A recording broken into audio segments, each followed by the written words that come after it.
वलिया के मगरूरी करनी ना है न त विलायत चट थी वेंदी विलायत मिलंदी आ त दस्तगीर जे कदम जे मोहर लगण सा विलायत मिलंदी आ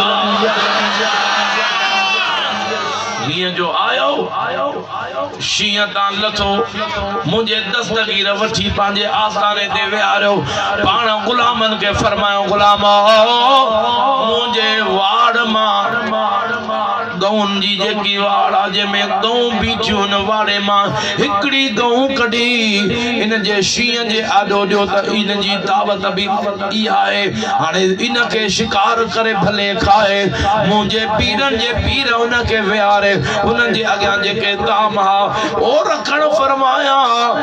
हाणे दस्तगीर जो नौकर वञी उन वाड़े मां हिकड़ी गऊ कढी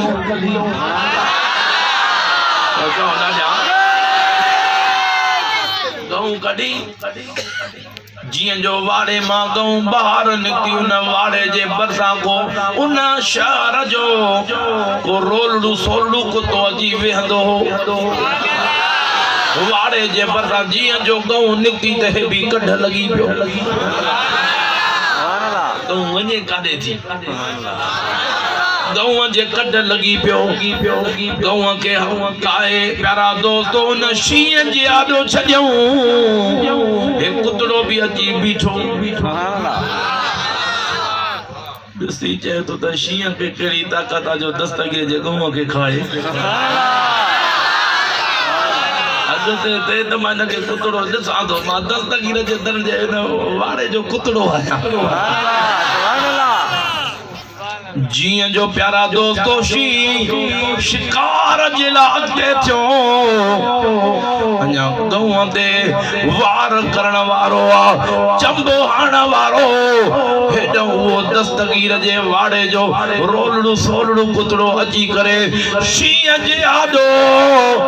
पुल ॾेई करे शीअं जे गले में चक विधई अञा कुते जो चक विझणो उन शीअं जो फतकणो शीअं के ताकत ना है जो कुत्ते ते वार करे शी फतकंदे मरी वियो उन गऊ ते हमलो न करे सघियो अतन के मथे करे भेज दस्तगीर जो नालो तो शीअं जा लाह कढी छॾियईं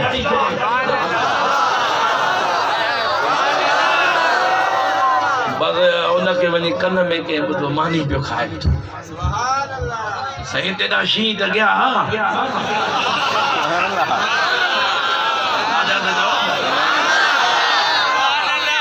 के दे गया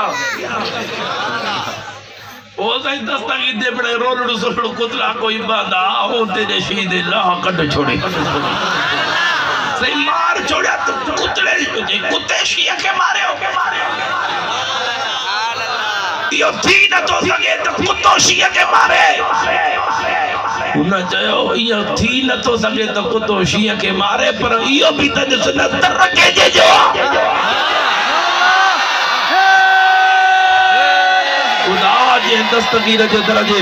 कुतड़े जो इहो कमाल आहे जो शीअं अॻियो न ॻाल्हाए शीअं फतकी मरी वञे वार न करे इहो त कुतड़े जो कमाल आहे ॿुधा त दस्तगीर जे गुलाम जो कमाल केतिरो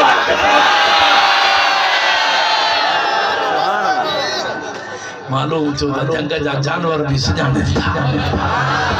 अरे जंग जे जानवर के दस्तगीर जे दर जे कुतड़े जी सुञाणप आहे तो के दस्तगीर जे गुलाम जी सुञाणप नथी आहे दस्तगीर जे शान जी सुञाणप नथी एफ तुझे इल्म ते ओ दस्तगीर जा मुरीद तोखे मुबारक तो नाज़ करे हलंदो कर मुझे मुर्शिद जो हथ तुझे मथा आहे मुर्शिद फरमायो मुझो मुरीद सिजल लाण वाली जगह ते हुजे मां सिज ओपरण वाली जगह ते हुजा मुरीद मुश्किल ते सद कर मां ढक न दिया त अब्दुल कादिर जीलानी न